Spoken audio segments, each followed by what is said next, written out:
સૂરજ દાદા ઉગમણાના બદલા આથમણા ઉગવા માંડે ને ત્યારે રાજુ કરપડા ભાજપમાં જોડાશે.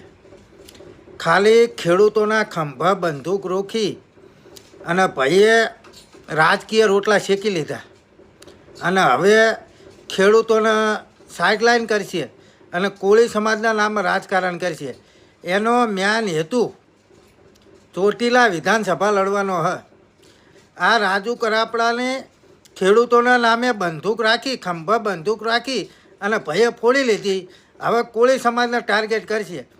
ઓલા જેમ અંગ્રેજો ચમ પહેલાં ભાગલા પાડો ને રાજ કરો એવી નીતિ અપનાવતા હતા, એવડે હવે રાજુ કરપડા ભાગલા પાડો અને રાજ કરો એવી નીતિ અપનાવશે. કોળી સમાજમાં બે ભાગ પડે ને એના માટે મહેનત કરશે.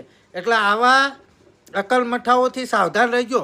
ખેડૂતોના ખંભા બંદૂક રાખી અને ફોડી લીધી, બધાએ જોયું.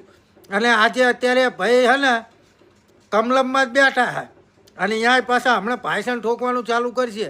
ખેડૂતોનું આમ ને ખેડૂતોનું ત્યાં ને ખેડૂતોનું ફલાણું ઢોંકડું. ખેડૂતોના નામે રાજકીય રોટલા શેકી લીધા અને અમે હેઠા બે આવી જાવ તો સારું હોય.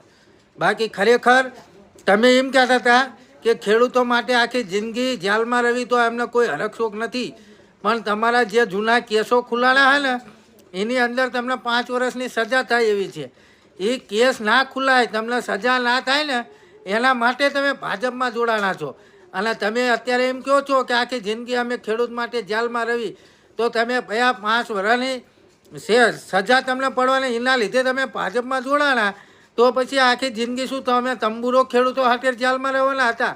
એટલે ખેડૂતોના નામે રાજકીય રોટલા શેકવાનું ભાઈ એમાં બંધ કરી દેજો. બાકી હવે તમારા વિડીયો ચાલુ થશે.